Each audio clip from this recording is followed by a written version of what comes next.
Finally, thank you. We have patience. We have patience. You do, yes. Yes. Thank you so much, Julia. It's so great to see you. So good to see you. Thank you so much for this. And this is such a beautiful day here. Do you want to see the sky? Show us. I wanted to go outside, but it's pretty loud here in the city, so I chose to stay in. But can you see? Oh, Ooh, look at that. Look at how blue. yeah, so blue like the deep sea. Where are you? Whereabouts are you in the world, Julia? In Brooklyn, New York. Brooklyn. Yes. Oh man. You out, she out there in the boroughs in Yep. Brooklyn. In Brooklyn. Awesome. Awesome. Wow. New York, New York. That's amazing. Yeah. Where are you exactly? At the moment, I'm in a little state called Texas. I'm in a part of Texas called New Braunfels. Okay, no, I haven't heard of that. Nice. How's the weather? Is it so warm out there? Well, today it's been kind of rainy, kind of windy, but it usually is sunny. Texas usually gets a lot of heat, a lot of sun, for sure. Mhm. I love that. That's my kind of thing. Every winter, I'm like, what am I doing here? Because you were saying, actually, one thing that stuck out when you were talking about sunshine and your relationship to the sun was that there was something you left on one of the videos. I was talking with one of my friends, Maya, who just recently, Julia, we went to this place called the Texas Fruit Festival in Austin, Texas, and everybody was gathered around. It was all about fruit and just fellowship, fruit and fellowship, with Mm, everybody and just fruitarians, so many people celebrating. And also they had me teaching Qigong, so they had me do a class. Then they had everybody just talking about different things and about different lifestyles, different dietary disciplines. But one of the people, Maya, she talked about being in the sun and how when she was in the sunlight, her hunger just started to diminish, more and more. And you mentioned that there was like 20 minutes you put your hands up or something, that there was one time, mhm. and then the rest of the day you said you didn't really feel hungry. I'd love to hear more about that. So that was, yeah, that was in the summer in beautiful Germany. I was visiting my family, and yeah, we look at we see the how our body is designed very similarly to different parts of nature. Everybody has seen maybe the pictures of our brain and the walnut and our in our hands. They do look kind of like leaves. They have the similar lines as leaves. So, and I was sitting there and laying, bathing in the sun, and I really put my hands up. I'm like, okay, I'm soaking this all in right now. And I think, yeah, it was 20 minutes. And I was just like, I did feel like it. Like I said, I'm solar powered. So we all are, but I honor this so much. And, um, and at the end of the day, I didn't even eat anything for the rest of the day.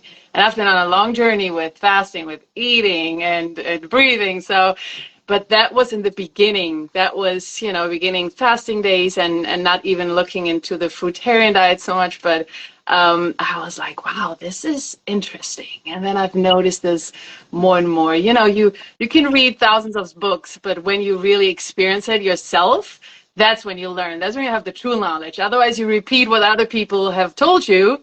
But if you live it and you experience, like, whoa, this is like the true, the real knowledge. I mean, we all carry this wisdom, but that's a different, thing again. So, yeah, that was how it all kind of started, and more, kind of you bring your body, you reach different limits sometimes, or think because we've been trained a certain way for a long, long time, thinking we need to eat three times a day and all these foods that were not even designed for us because they are not growing anywhere out there.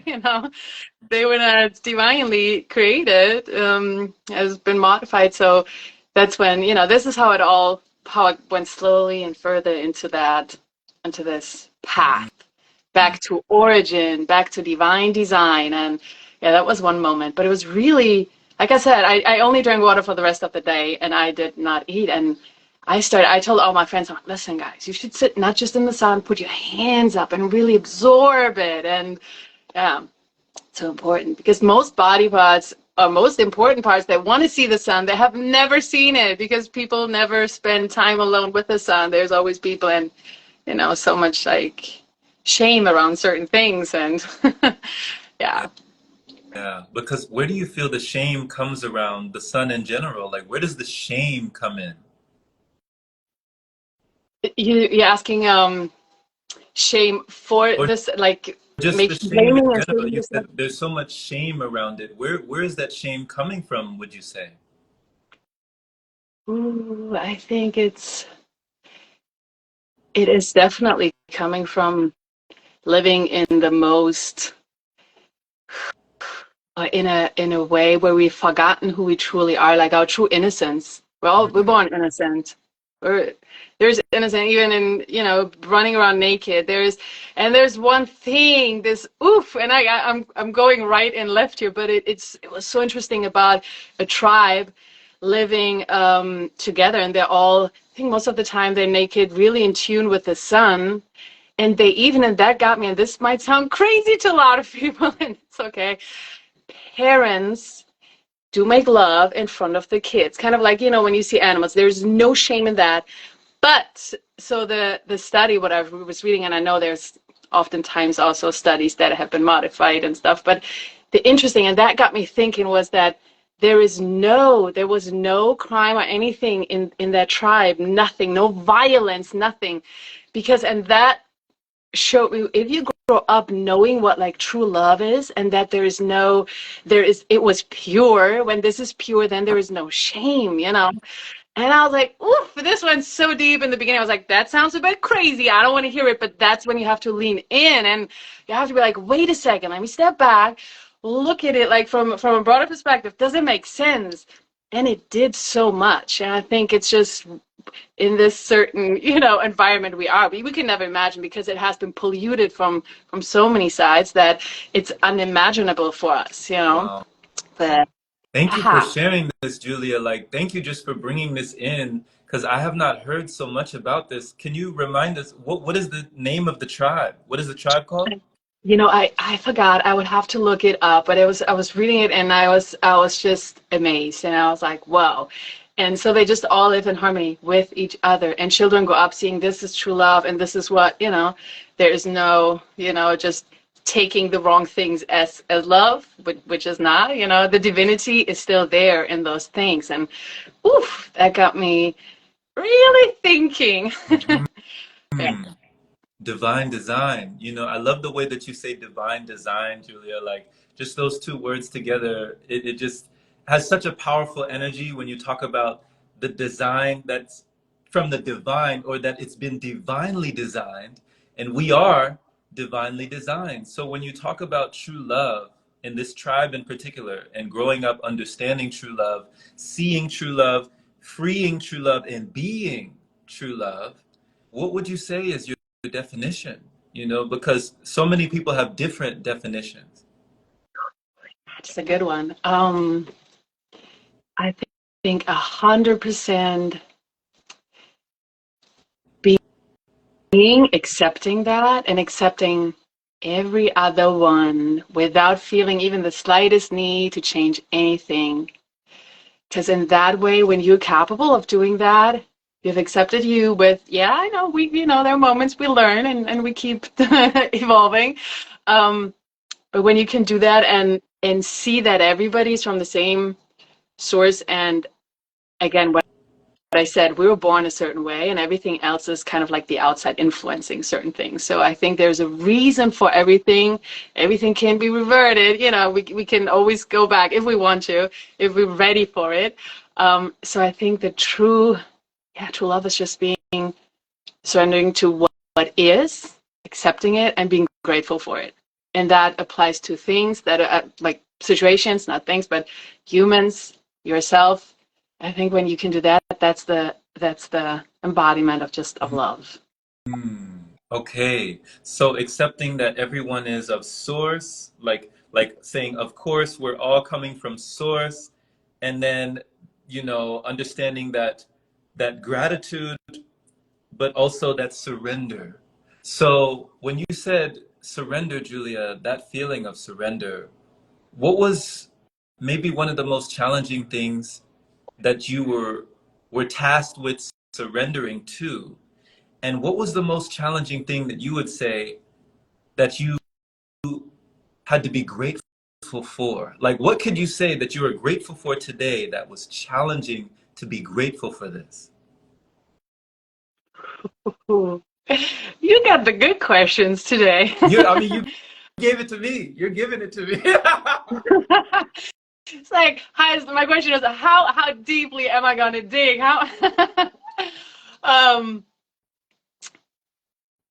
what I'm mostly like, I think these were moments when I was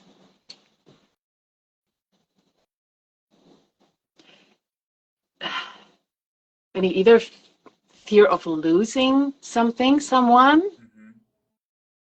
and also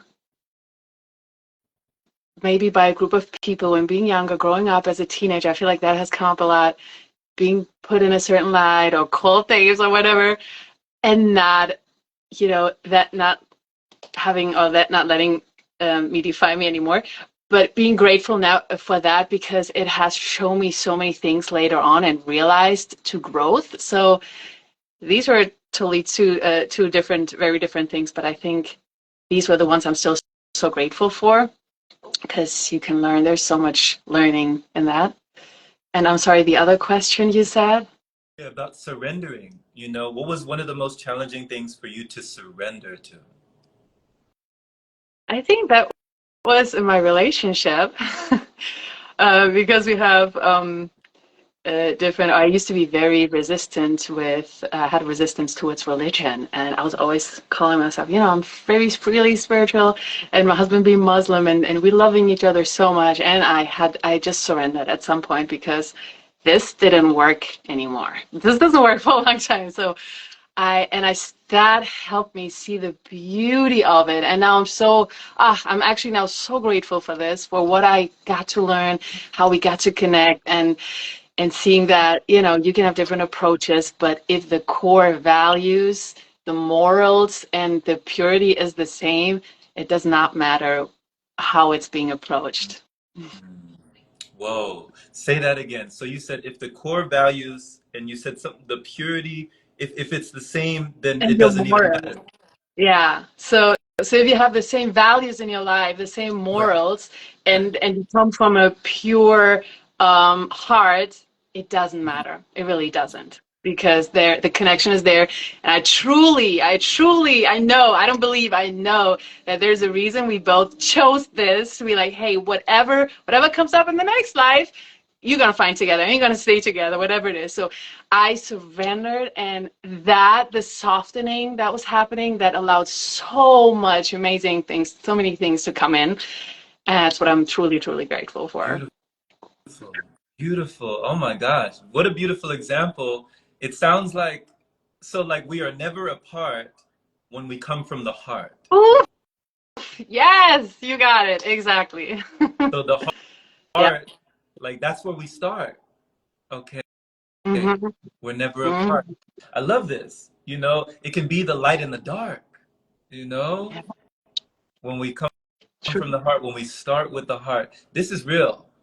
This is real. And I love that you express the way you feel, especially while you're expressing, Julia. You really put your whole body into your honest expression. You're like channeling this information, but your body's into the vibration. You're like, and you just like you're taking us down memory lane, and you're like painting a picture with your words, but you're also with your body language. It has its own language. So I really just enjoy that about you. I don't know if you were a big dancer in life. Have you been big in dancing? I have been. Funny you ask. Yes, I love dancing. That's my soul expression. This is my other language I speak, and when I don't speak it for a while, it gets stuck here. So it needs to come out. Yeah. Makes sense. Makes total sense. I could see you dancing for sure. It's there. It's there. So when you were saying as a teenager and just a lot of things in childhood coming up, did you mention that you were having family in Germany? Was it Germany you said?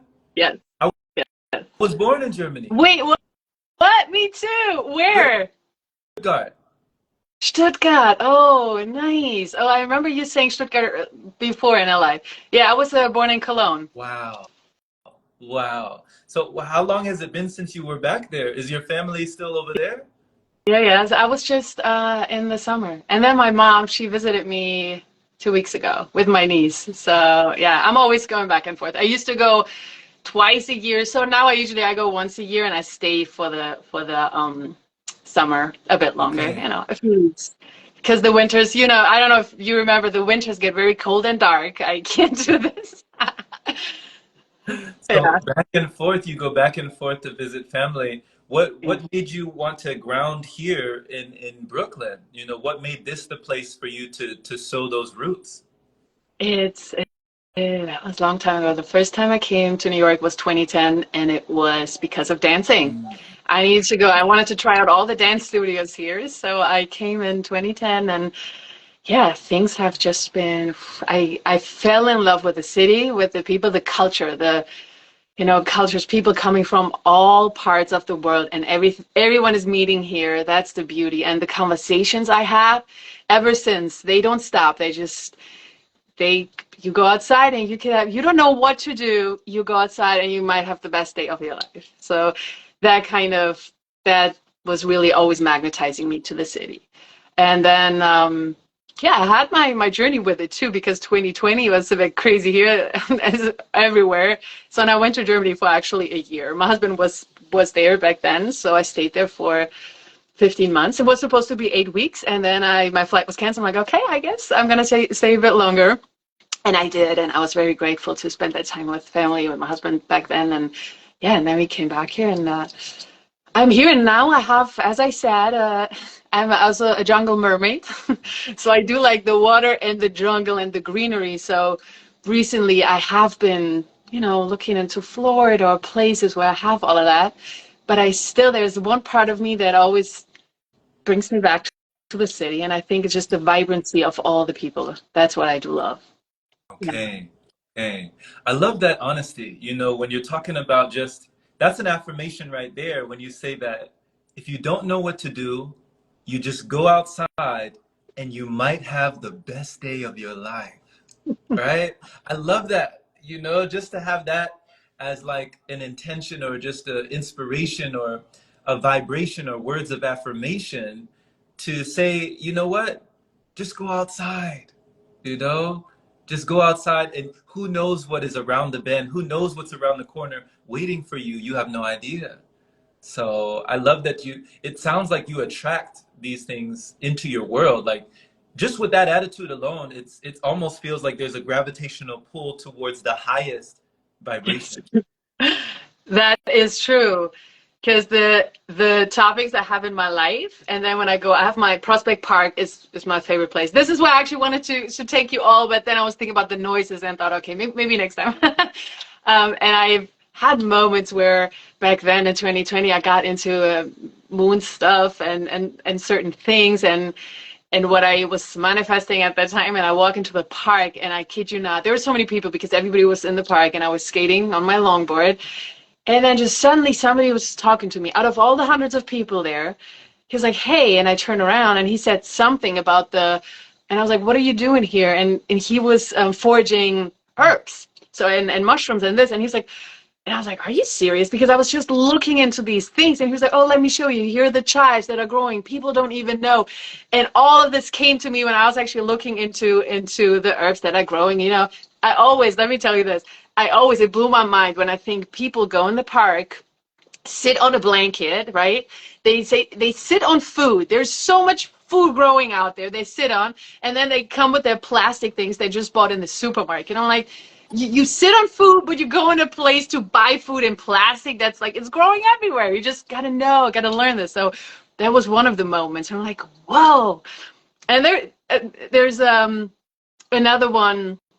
Actually, a couple of weeks, like maybe 4 to 6 weeks ago, I was in the park again, and out of all the people, talking, walking their dogs, this one person asked me because I was on the phone. He said, "Do you speak French?" And I look.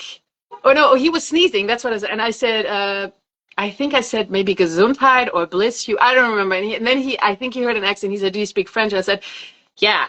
and we spoke, and he was there, and I look, and I didn't see shoes, and I'm on my barefoot journey and barefoot shoes too, so, going back to origin.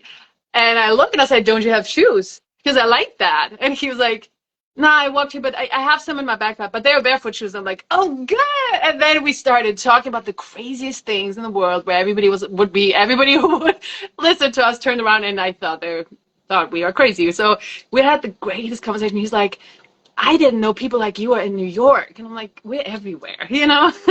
But this is insane. Again, things I was just thinking of, and then they popped up. So I do think if we go out, and we do attract that. So if we think, "Oh, I don't like the city, I don't like this, this is what you're going to experience." Right, right.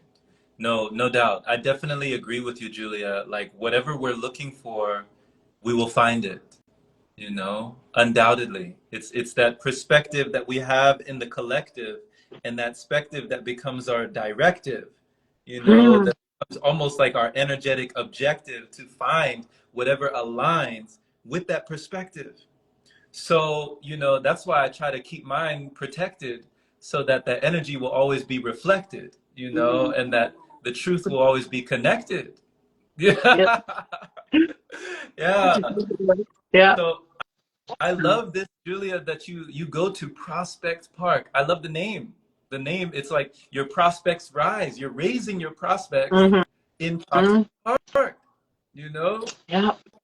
Yeah. And you're longboarding. I mean, you're in movement. You're finding more improvement. You're learning about foraging. You're learning about herbalism. You're learning about all sorts of things, that the food is all around you.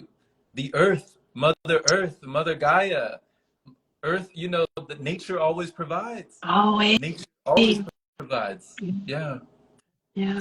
And I always see it when when I eat fruit, because I love mango. So, Mhm. and I looked at the seed, I'm like, let me just plant this. And there's a little mango tree growing in my kitchen. I'm like, guys, there's so much life, and people think it's garbage and they just throw it away. And I'm like, think about it. This one seed, if you plant it and grow a tree, it will bring you thousands of more fruits. How can you ever think we would be in hunger? If you have soil and you have a seed or fruit, you can build more and more. It just takes one seed, and there's so much abundance coming from that. I'm Yeah. like, how can you ever think that you don't need all the things in packages you go buy. It's nature. You give to nature, and nature's giving always back to you. So yeah, having that realization, that's just Yes. Yeah. changed. Yeah. I love that. I love that. Just to know the earth we're living like is always giving. You Always. know, Yeah. it's always giving. So we don't have to be just surviving. Like we can be thriving. We Yeah. can be thriving. Hmm. Yeah. When when you were talking about, you know, understanding different things that you started to learn about fasting and maybe living in other ways that might have been longer lasting. Like I remember you spoke about there was like a 9-month period of was it a raw vegan journey, or can you speak about that Yeah. period? Yes. That was after I did a water fast. Well, Hmm. a couple. 2020 was the first time I started with the water fast, and then I kept going. I kept extending them, and or after water, stayed on juices and on liquids. And this was actually when I was going from water, where you like all purified and back. It's kind of like a reset, and you go. And I had some dry days in there as well.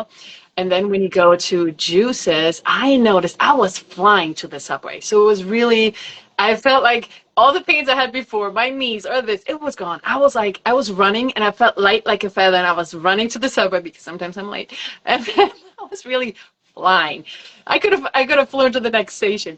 And so at some point I was like, I do like the fasting, but I don't like when I have my moments of I take it away, I fast, I do it for a while, and then at some point I go crazy over foods. The foods are always vegan, but still there is so much, and I said to myself, that's not sustainable. You can't keep doing that. And you can't keep detoxing from something. That's not the purpose of it. So, and I was like, what's sustainable? What is the true divine food? What was made for us? Look, is there any other living being that is cooking, that is, spending time of modifying things, putting food to fire and modifying its divine makeup. Is there any other living being? No, there's not. So I was really sitting with that. And I was like, because there are certain things, it's all stimuli. I notice in a lot of fasts that eating is never really because we need it. It's all emotional. All of it is emotional.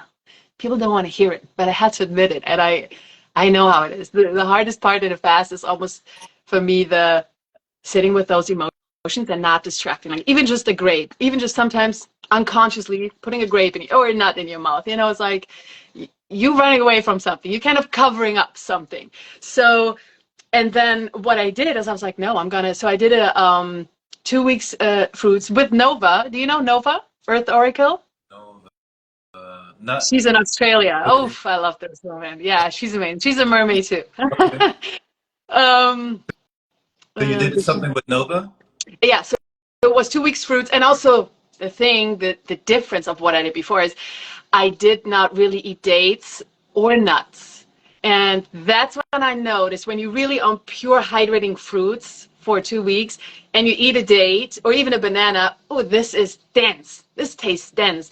And you don't even feel the density of a date anymore when you're so full of other things, And that was my point. I'm like, okay, no, it's just a change you have to make here. And then I stayed raw vegan for 9 months straight without any exception, zero exceptions. And I went on vacation. I went to Germany in the summer. I went to amusement parks. I went to a reggae festival. I did all those things and I did not make exceptions and you smell it and you're like, okay, and people offer it, but I was so proud. And every time you make this decision for you, you're motivated even more. And you're like, you know what? Now I'm doing this for me. And you become stronger. So every time there's something changing, you reprogramming something here. And this is and then you get almost like, I got just high of that. I was high on life the whole time. Seriously. I was operating on a different level on so many things. And I was just truly, truly, I had this inner happiness that was not bound to attach to food anymore. To, hey, let's meet up, let's go here. Oh, let's grab a slice of this or let's do that. It wasn't, and that was something really deep because I noticed the relationships I had with people. Every time they want to meet, they talk about food. Like, oh, I brought muffins. Oh, I did this. And I was doing my yoga teacher training at that time too. And there's one of the yoga teachers. She's famous for baking vegan muffins. And I did not try them the whole time. But I also didn't say anything. I don't make a big deal. I don't say. I'm like, oh, no, thanks. I don't need to tell anyone. But if people then ask me, like, oh, do you only eat fruit? I'm like, okay, you want to talk about this? But yes, I did this. And it was even the beautiful thing was at some point, I think there was and I said to my husband, I said, should we make vegan pasta or get a vegan slice of pizza? I was like, I think I want it. He looks at me and was like, do you really want it? You don't want this. You've been feeling so good. And then he said, and he loves, making his rice and everything. And he's from the Ivory Coast and he makes the most delicious meals and African sauces. And he says, sometimes I've thought if I should go raw vegan, and I look and I've never thought that. And he said, but I think I can. And I'm like, listen, you are so, so strong, because he also does Ramadan. And I was like, you have a strong will if you want to. The question is just if you make this change. It's people always think, oh, I can never do this again, or never. They limit themselves. They're already living in the future instead of living in the now, But when he said that, he said, you don't want it. You look amazing. Look at your skin. You feel good. And I said, yeah, thank you. I just needed that. I'm like, fuck those pizza. I'm like, you're right. Let's get some fruit, And I had these moments. I did. But every time I did not give in, I felt how it was. That is the true self-love. It's not just treating yourself for something that later on is deteriorating your body or contributing to that, little bit by bit. It is the choice you make now for you, even though when your mind tells you something else, or even though if your senses try to, get you off your path. This is the true self-love. If you can acknowledge it and be like, I like the smell, but really, what is it about the smell? Is it all these fake seasonings? Is it the salt that's also taking all your hydration?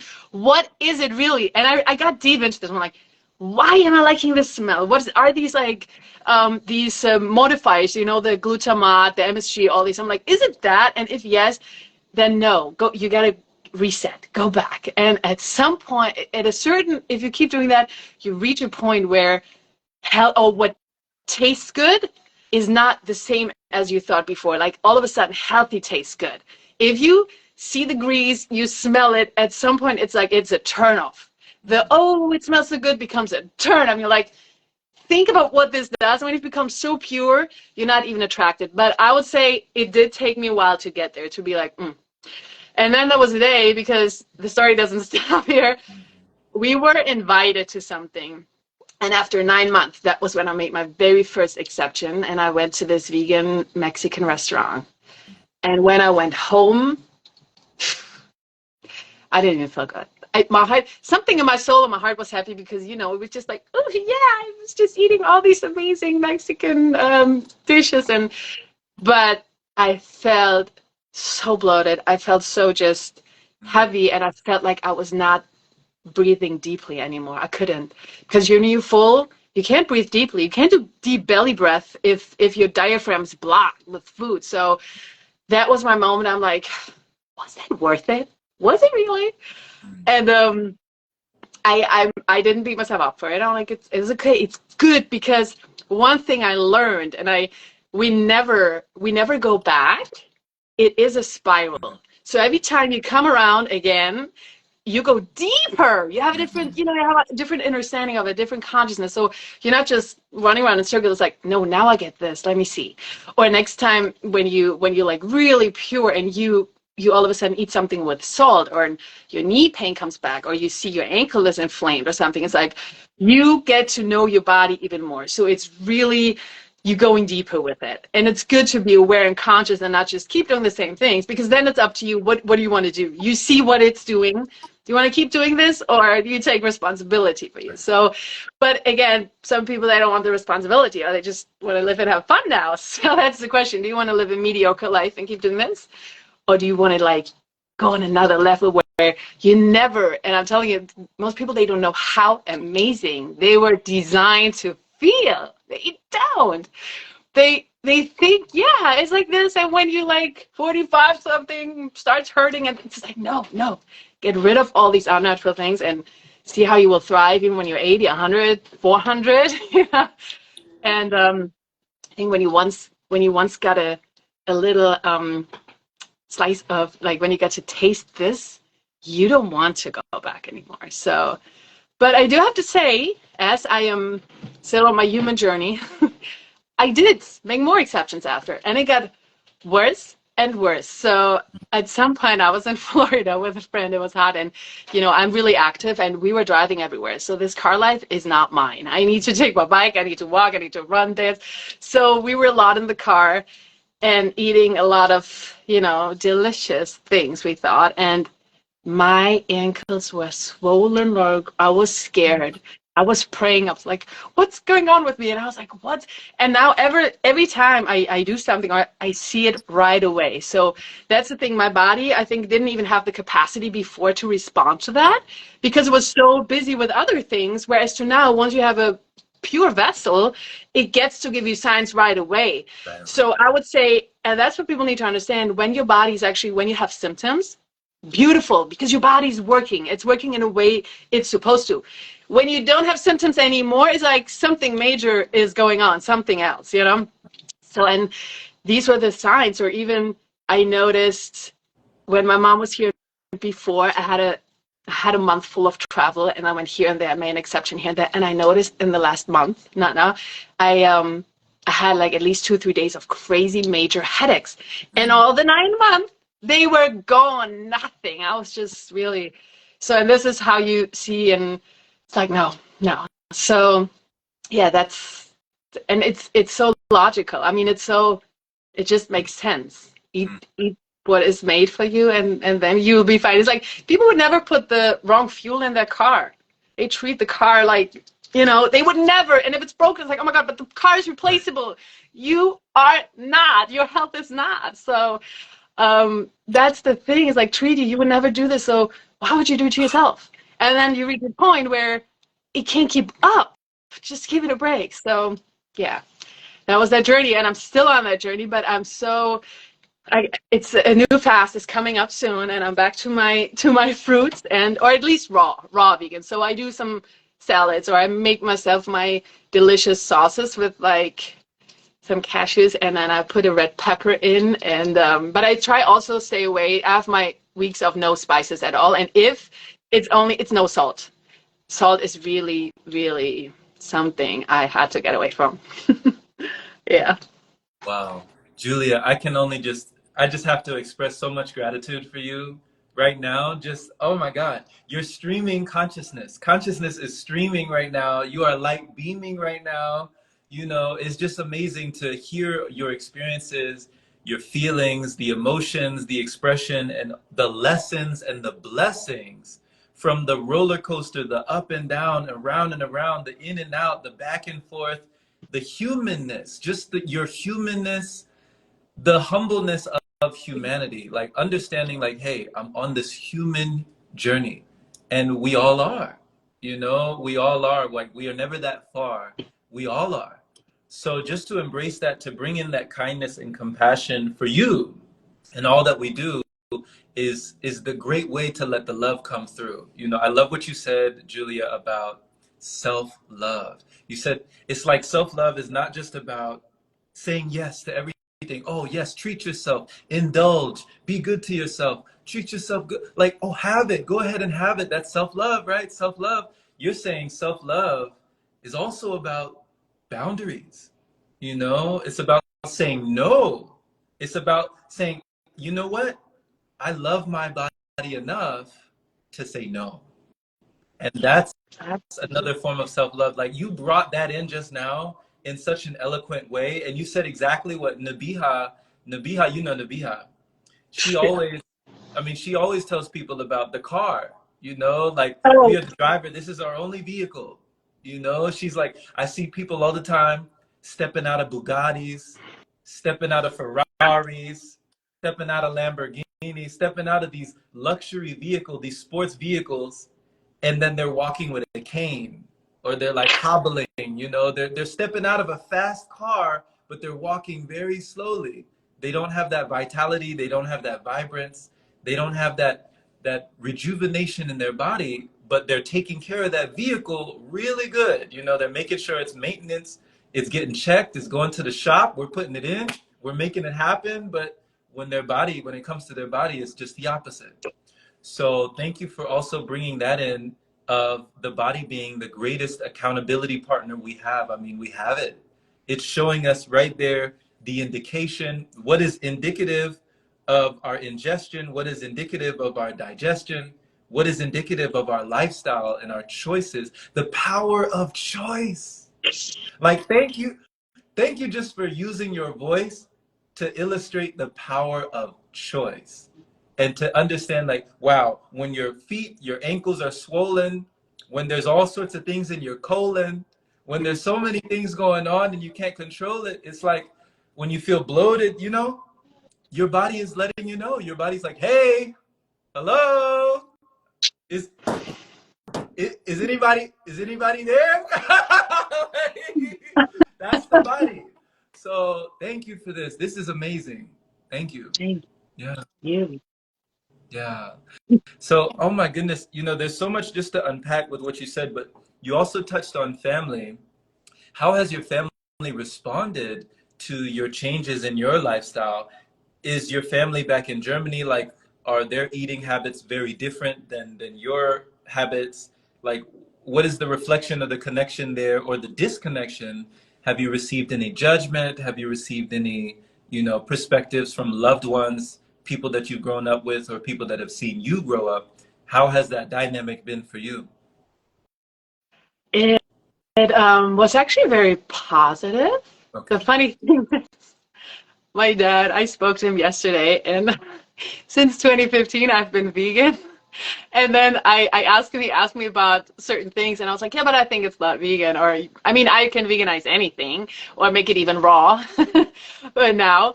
And then he said again, what's vegan again? And I was like, Dad. I was like, don't you, since like 2015, really? Like, I have to tell you again. And at some point, he made me a cake or something, and I was like, are there eggs and like dairy? And then he was like, yeah. And I'm like, did you forget? So it's funny, but the great thing really is no, very, very positive, very accepting. And I also think because in the beginning,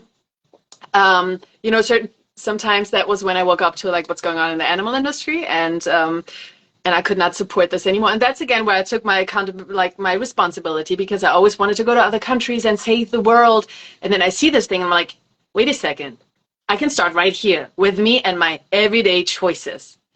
And that's the thing. People, they want to go and vote for whoever's controlling them, but you vote with your choices every day. You vote with your money every day. You vote with what you support every time. Every time you make a choice, you gotta really be aware of that. So, and this was my moment. I'm like, I don't want to change it, but am I truly who I think I am if I continue doing this? I'm like, no, I can live with this. So I really, I always go back to does it align? And if it doesn't, I cannot support this. So, and this is when I stop. And this is when you learn something you think the whole work is still asleep to. I had my preaching phase. So I did think everybody needs to find out about it. And then I judged because they were like, how can you still put this in? You know how much suffering is in it. So for me, the whole journey started because of my compassion to other living beings. I didn't even care about my health back then, because I'm like, oh, whatever, it's always, So that was very interesting. And I had this phase, and then I noticed when I stopped talking and I just do, people actually came to me asking. I was like, so I know you don't eat. Can you tell me about it? And then I'm like, okay, so I noticed that your embodiment is there's so much more value in that than you trying to talk and preach to people. But if you live it, that has people think like, oh, and he's not even, or she's not even trying to convince me. Let me find out. And that's when they ask question, and that's actually helping everybody much more than you trying to go and convert people into vegans or, whatever it is. But at that time, there were definitely projections from people. Sometimes I remember one friend was here, and I was telling him about this because he was saying, oh, have you seen the thing in China, what they do with the dogs? And I'm like, you eat meat. It's the same thing with the other animals. And he did not want to hear it. And he was freaking out. I was like, no, let me, just have this. And I was just like, why? Really, truly, what's the difference? So, and people don't want to hear it, but at that point I was also very confrontational, and I stopped. So, and then every time I went back, since 2020, it was like, oh, so now I stopped eating this. Now I eat raw. Now, no, it started with no sugar. Then I was like, now it's raw. And then I went back, it's like, no, now I don't do salt either. So every time I go, I was like, they might think when I come back next summer, it's like, you just breathe, or which that might be next. But so the beautiful thing is I have people saying, they always tell me about all those different places there or vegan restaurants, and then when I was in my exception phase, I didn't even tell. I was just going and I just chose a salad everywhere, or I said even no dressing or whatever. Now, this summer, I went to a place here in Brooklyn and I got a kale salad. I was like, oh, please, no dressing. And I was like, one lemon, and I just squeezed the lemon. So these things. But overall, it's positive. People tell me about it. And then it's funny when you realize you stop doing certain things and you don't talk about it, but they see it. People are scared of judgment. And then they tell you, oh, I don't do this that much anymore. They want to justify. I'm like, it's okay. If that's your choice. So it was for me a big learning curve to also let people be. And because you definitely, I think you can make a bigger change in the world in accepting that, because when people feel accepted, they want to make the change for themselves. If they feel forced, there's no true, they might do it, but at the end they go back to something. But if you're truly convinced and you see the impact of it, that's when you make the choice. So, and that is so much more valuable than talking and preaching. You can educate, or beautiful if people come and they ask you. It's like, I'm always like this, been waiting for that, I'm ready. Yeah. So this is the message. But overall, yeah. That's such a good message. Go ahead. No, I'm sorry. I didn't mean to continue your sentence. No, I was just saying, Julia, like what you're saying right now is resonating on every level. You know, I feel so resonant towards you because I also went through that phase. It was just a short period where I was feeling so good in my body after my first pranic retreat, you know, breatharian retreat with Elitam. I thought I was going crazy because I had never felt that good in years, in decades even. Decades, I had never felt so good, never felt so vibrant, never felt so energetic, never felt so alive that I thought that I needed to get this information to everyone that I could. But it was like, does it mean that I should? You know, even though I could, you know, so when I did that for just a short period of time and I went through that phase, you know, of like preaching over teaching and trying to be reaching everyone and always like giving someone a sample instead of just becoming a living example, you know, then I saw the side effects. You know, I saw the people who felt invalidated, who felt like they were being judged, even though that wasn't even my intention. I realized, okay, this is the extension. You know, this is the retention of what we put out comes back. So now I just try to be, you know, a light beam. You know, if anybody wants to come in that sphere, then hey, I'm here. You know, you want Yeah. to come in the sphere, I'm here. But it's letting go of the fear, you know, letting go of like letting go of telling someone what they need to do or what they should do. No, just being an example of what's possible for you, you know. So I think somebody told me, and they said this, and I'm sure you probably heard this, but they said an acronym for the word love is letting others voluntarily evolve, Mm. right? And that's love.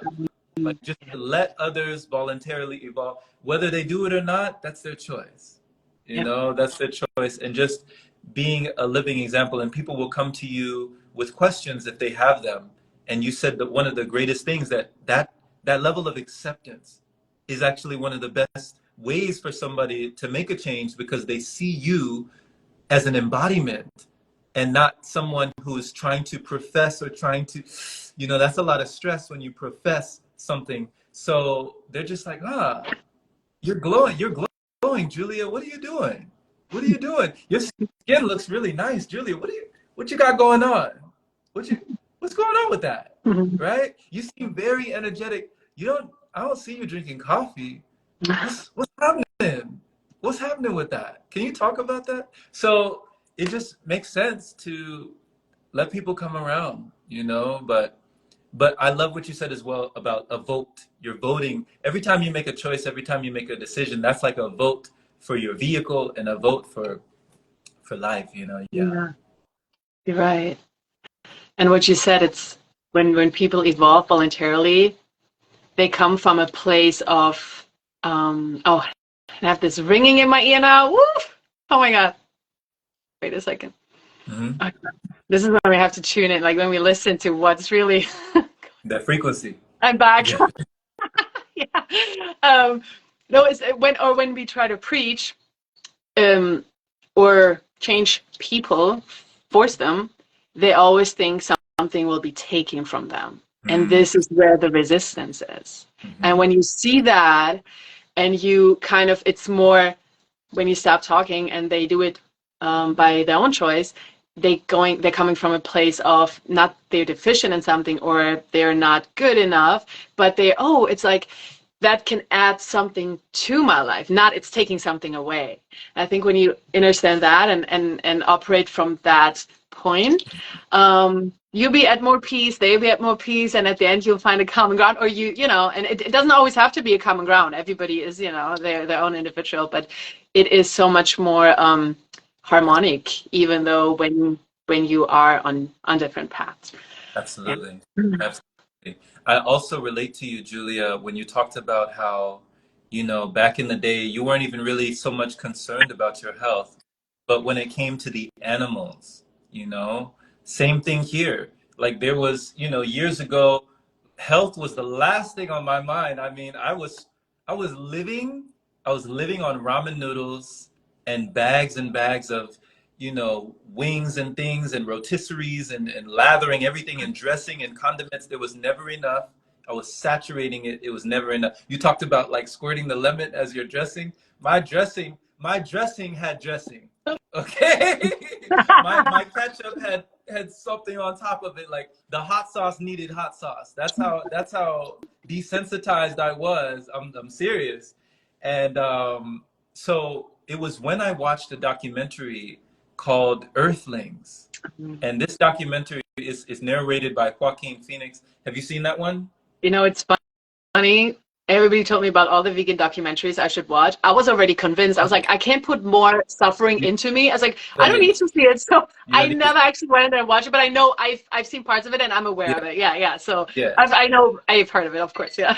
I mean, I'm glad that there's people that, you know, they don't need to see it, but if people were able to see it just once, you know, same thing as you said before, like if somebody could feel health and vitality in their body just once, to compare and contrast, you know, to understand there's actually another side, like there's another spectrum, there's another wavelength, there's another bandwidth, there's another feeling, that's just another experience that if you haven't had that experience, you might not know what you're missing. Like you might not know what healthy actually is, what it actually feels like. So it was the same thing with my perspective when I saw what's happening in the collective when it came to the slaughtering, just the mass slaughtering of animals.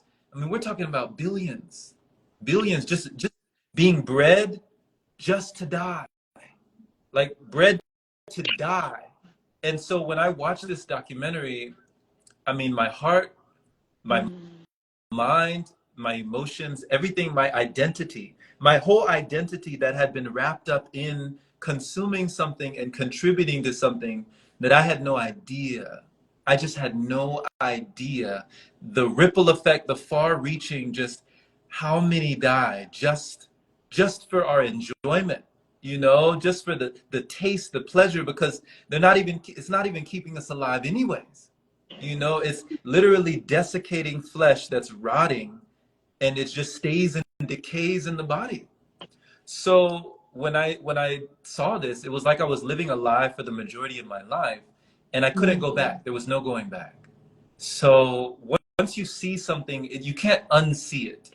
Even if you choose to go back, you can't unsee what you saw. You saw it now. You know now. So now it's like, okay, you have a decision to make. You know, do you live with the ignorance? Like, is ignorance bliss? Do you continue to resist? Do you persist? Or let's try this, right? Mhm. So that became me, and I always tell people because they ask me, hey, Jerome, will you ever eat solid food again? Will you ever go back to eating solids? I say, if I do, I never go past vegan. That's one thing that I'll never go past. And that's just for me. That's just personal, just for me. So thank you for your testimony of touching that because I relate to you on that level. Yeah. Yeah. And I relate to you in terms of you say there's no going back once you saw it. That means you have a lot of integrity. And that is more important to you than a quick taste of something. And that, if you have integrity, this is something, I think this is one of the most core values I value in another human being. That's what are we without integrity? Like, who are we really then? You know? Yeah, so that's wonderful because there are people they know, they understand, but and I don't blame anyone because sometimes there's just this disconnect we have been taught. That's almost something. But when you come, if you close your eyes and you tune back in and you come back to your heart center, you feel, you truly know. And if you stay true to yourself, you know what the right choice is. So um, yeah, and that's a big thing. So I do relate to that on you as well. Huge. And you seem like someone when there's something that is off or it doesn't feel right. You don't just do it to do it. It's like, wait, let me look at this first. Let me yeah. So Right, right. It was shocking, you know, it was shocking to my inner child, you know, to my inner child, it was shocking. So, I mean, I was raised that way. My whole family still lives that way. They think I'm crazy, you know, they really look at me crazy. But I I couldn't get them to watch that on any day because they themselves, like you said, deep down, you know, in that heart space, you know, when we get out the head space and we go to the heart place, we know deep down, but a lot of them, they don't want to watch those things because they don't want to stop. They're like, I Exactly. don't even want to watch it. I just want to keep eating, you know, Yeah. like I don't want to see it, you know? So I understand to each his own. And I love that you make that point known.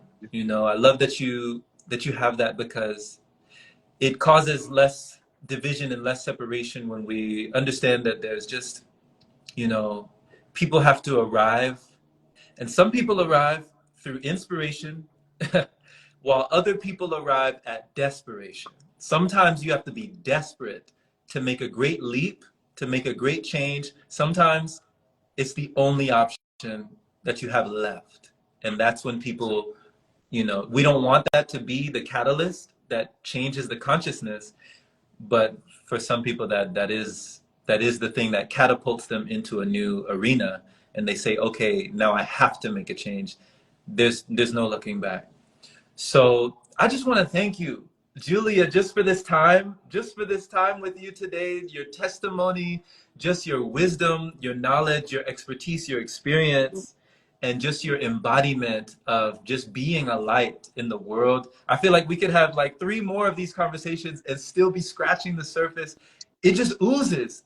It oozes out of you. And yeah, please let people know if you have any services, if you have any offerings, if you have anything that you could provide for people that are looking for more and they want to explore more about who you are, where would they go to receive that?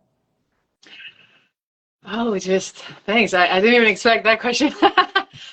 But first, before I say this, I want to thank you for holding this space, for creating this container where we're able to exchange those things. This is beautiful. Really, I truly, truly value this. I appreciate, love this.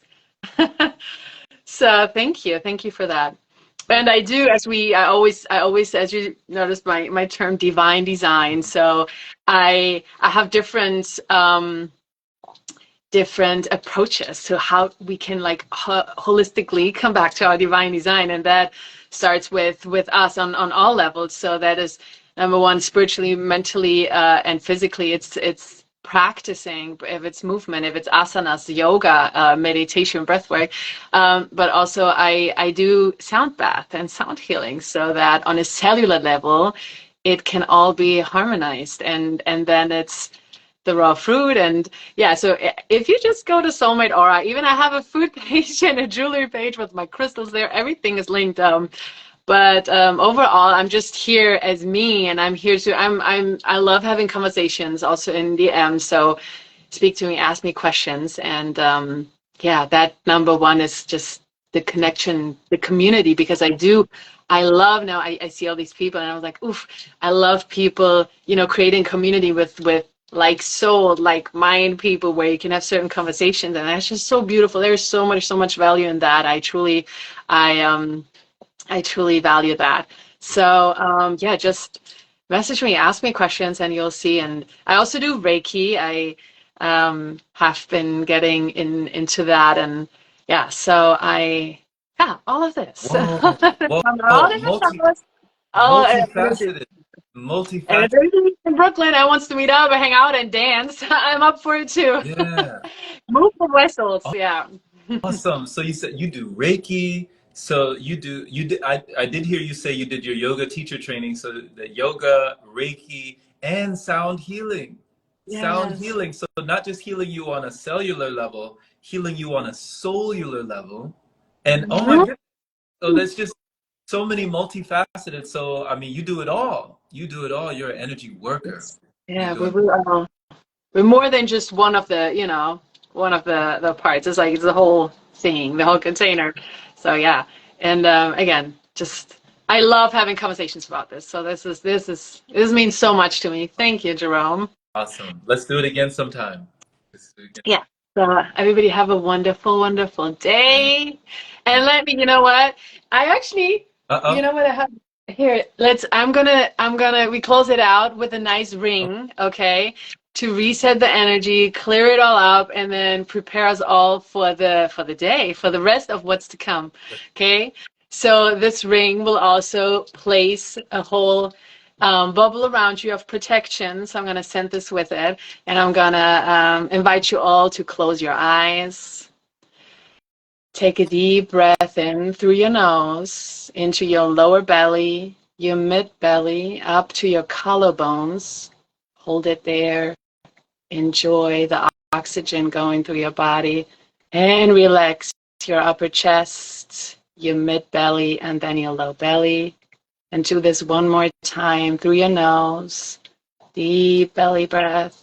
Your low belly rises, your mid belly rises to your upper chest. Hold it and relax your upper chest, mid belly, and low belly.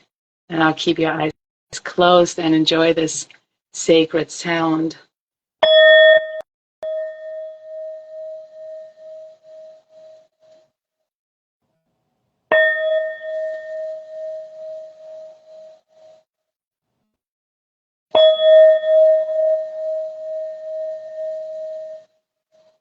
Keep your eyes closed. I got this special sound. So this are deep vibrations of healing, cleansing, of allowing your body and your cells to go back to their natural state, which is harmony and well-being.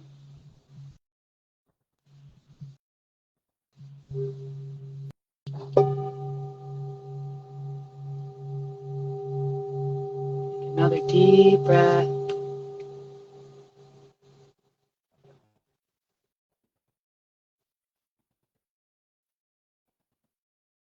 Come back to yourself. You can gently open your eyes and find your way back to the room, wherever you are. And be aware. And one thing that has helped me when I was like sometimes losing it in stress is, and in like loud noises from the outside, know that all of the noises, wherever you are, if you're in the craziest city like I am, they are all sounds of the universe and of the whole. And if you can accept that and appreciate it for what it is on the big spectrum, that will bring you from stress into gratitude and actually, yeah, being grateful for being part of this whole big picture. There is beauty in that.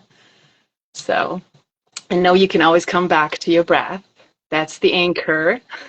And that's what brings you back to yourself and yourselves. Oh Thank my goodness. you so Thank much. you. Thank you. Thank you. This was amazing. Thank you. You're Yes. amazing, everybody. And thank you all. I kept reading the comments. I just didn't have time to reply. I really appreciate everyone. All right. Well, blessings. Take care, Julia. Take care. You too. Ish leave it dish. Much love. Yeah, much love. Bye.